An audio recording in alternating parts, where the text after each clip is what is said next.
ఇక ఢిల్లీలో ఆందోళనల నేపథ్యంలో ప్రభుత్వం అలాగే నిరసనకారుల మధ్య భిన్న వాదనలు వినిపిస్తూ ఉన్నాయి.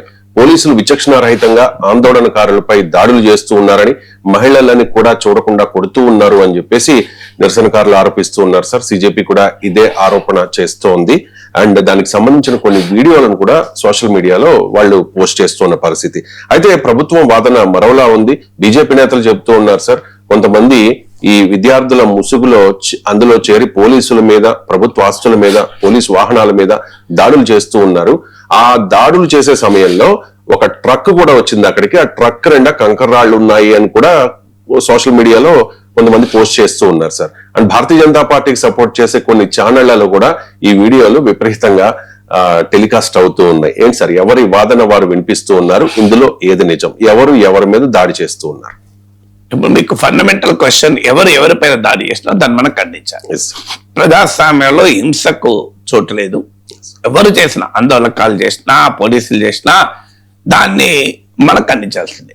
కానీ ప్రభుత్వము చేశారు అంటున్నారు, నిరసనకారులు మాపైనే కొట్టారంటున్నారు. ఎక్కడ తేలాలి? సుప్రీంకోర్టులో తేలాలి. సుప్రీంకోర్టు చీఫ్ జస్టిస్ టైం లేదు, ఏం చేయబట్టి చెప్పండి. సుప్రీంకోర్టు చీఫ్ జస్టిస్ కు టైము లేదు, ఇంట్రెస్ట్ లేదు, ఓపిక లేదు. ఆయన సాక్ష్యాధారాన్ని కూడా చూడటానికి నిన్న ఓపెన్ నిరాకరించాడు. మరి ఎవరు తేల్చాలి? మీరే తెలుస్తారా?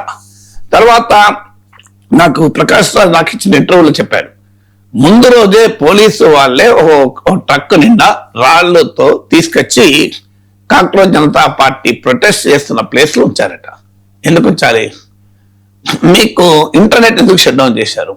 నిజంగానే పోలీసులు కొట్టలేదు, నిరసనకారులే అటాక్ చేశారు. మీరు ఇంటర్నెట్ అలాగే ఉంచి అది మొత్తం దేశమంతా చూసేలా ఎందుకు చేయలేదు? ఇంటర్నెట్ షట్ డౌన్ చేసినాక కూడా నిరసనకారులు కొట్టినట్టు ప్రభుత్వానికి వీడియోలు ఎట్లా వచ్చాయి? దీనికి ఆన్సర్ ఉండాలి కదా. అంటే మీరు ప్లాన్డ్ గా ఇంటర్నెట్ షట్ డౌన్ చేసి పోలీసుల ఎక్సర్సైజ్ రికార్డు కాకుండా చేసి మీ అనుకూల మీడియాను పెట్టుకొని నిరసనకారుల రూపంలో ఎవరైనా శక్తులు, ప్రభుత్వమా పోలీసు ప్రోత్సహించిందా లేక వాళ్ళంతా వాళ్ళే చొరబడ్డారా మనకు తెలియదు. పరస్పర ఆరోపణలు ఉన్నాయి. కానీ వాళ్ళు వచ్చి హింసకు పాల్పడితే మీరు ఆ వీడియోలు తీసి సర్క్యులేట్ చేస్తున్నారు. నా క్వశ్చన్ ఒకటే, మీరు ఎందుకు అసలు ఈ ఇంటర్నెట్ షట్ డౌన్ చేశారు? ఇంటర్నెట్ షట్ డౌన్ చేసి ఉండకపోతే వాస్తవం ఏదో దేశానికి అర్థమైంది కదా, లైవ్ చూపెట్టేవాళ్ళు కదా. మీకు ఆశ్చర్యం వేస్తుంది, ముంబై దాడుల సమయంలో కూడా మీకు లైవ్ టెలికాస్ట్ ఇచ్చారు. మరి ఇప్పుడు ఎందుకు అలా కంప్లీట్ షట్ డౌన్ చేశారు? పోలీసులు కొట్టాలనుకున్నప్పుడే కెమెరాలు పలకొడతారు. మీకు తెలియదా? మనంతా జనరల్గా ఉన్నాం కదా, మీరు రిపోర్టింగ్ లో ఉన్నారు కదా. పోలీసులు కొట్టదలుచుకున్నప్పుడు చేసే మొదటి పని ఏంటంటే కెమెరాలు తీసేసుకుంటారు, కెమెరాలు పలకొడుతుంటారు. ఎందుకు? రికార్డ్ కాకూడదు, ఎవిడెన్స్ ఉండకూడదు అని. అంటే వారికి చీఫ్ జస్టిస్ లాంటి వాళ్ళు ఉంటారని తెలియదు కదా, చూడము వీడియోలు అని అంటారని.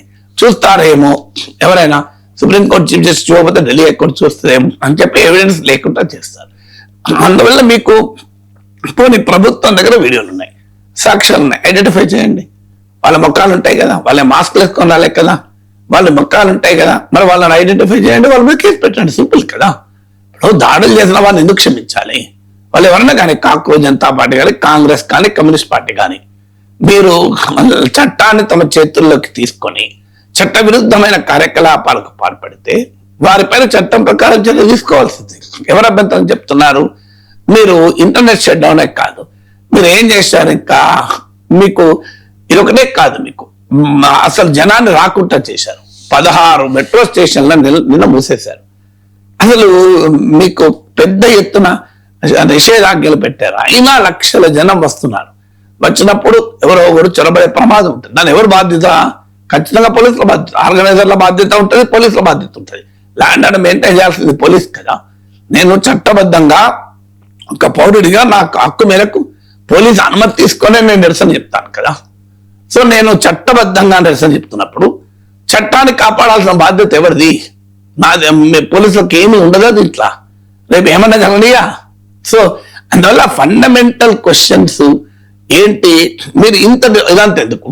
అసలు ఈ 23 రోజుల తర్వాత చర్చలు జరిపారు. జేపీ నడ్డా, జితేంద్ర సింగ్ వెళ్ళి సోనం వాంగ్చుక్తో మాట్లాడారు, సిజేపీ వాళ్ళతో మాట్లాడారు. ముందు చేయొచ్చు కదా, ఒక 1 వీక్ ముందు, 10 రోజుల ముందు చేస్తే అసలు చలో పార్లమెంట్ ఉండేది కాదు కదా. మీకు అవకాశం ఉండేది కదా. ఇప్పుడు పోలీసులు మఫ్టీలు ఎందుకు వచ్చారు? పోలీసులు గుర్తుపట్ట రాకుండా మఫ్టీలో ఉండాల్సిన అవసరం ఏంటి? పోనీ మఫ్టీలో ఉన్నారంటే ఆందోళనకారుల్లో ఎవరైనా మీకు అరాచకవాదులు చొరబడి చేసే వాళ్ళని పట్టుకోవడానికి అయితే మరి పట్టుకోవాలి కదా మీరు ఎందుకు వచ్చారు మఫ్టీలో? మామూలుగా వేల సంఖ్యలో పోలీసులు దించారు, మఫ్టీలో వచ్చారు, వాళ్ళకి బ్యాడ్జ్ లేదు, ఒక పోలీసు చెప్పులు వేసుకొని వచ్చారు, షూస్ కూడా లేవు. మీరు ఇంత ఓపెన్ గా జరుగుతుంటే ప్రభుత్వం మొదటి నుంచి కూడా దీని నిర్బంధంతో అణచివేసి ఒక నరేటివ్ బిల్డ్ చేయాలి. వైలెన్స్ క్రియేట్ అయ్యి ఈ వైలెన్స్ చూపి సమస్యను పక్కదో పట్టించాలి, వైలెన్స్ ను చూపి నిరసనకారులను బదనాం చేయాలి అనేటువంటి ఒక ఎత్తుగడ. మీరు కావాలంటే వీడియోలు చూడండి.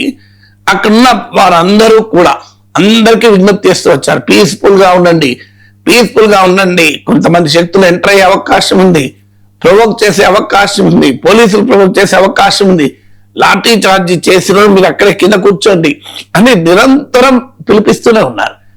మీకు సోనం వాంగ్చుక్ లాంటి వారు వాళ్ళ మీకు ఆయన లడక్ లో జరిపిన పోరాటం చూశాం కదా. మీరు ప్రకాష్ రాజ్ ఎప్పుడైనా రాళ్ళిస్తాడా? ఆయన మాటలు విసరచ్చు. శవనాజ్మి రాళ్ళిస్తాడా? నషీరుద్దీన్ షా రాళ్ళిస్తాడా? వీళ్ళు కదా ఆడ ప్రొటెస్ట్ లో ఉన్నది. మరి వీళ్ళు రాళ్ళిసిరేటువంటి బాపత. అందువల్ల కేవలం ఒక నెరేటివ్ బిల్డ్ చేసి ఉద్యమాన్ని అప్రతిష్ట పాలు చేస్తానికి వేసిన ఎత్తుగడల్లో ఇదొకటి. తుకిడే గ్యాంగ్ అని, హింసకు పాల్పడ్డారని, ప్రతిపక్షాల చేతుల్లో ఏజెంట్లు ఉన్నారని, విదేశీయుల ప్రోత్సాహంతో చేశారని, ఇలా రకరకాల రూపాల్లో అబాండాలు వేసేటువంటి పని తప్ప ఇంకోటి ఏముంది ఇలా?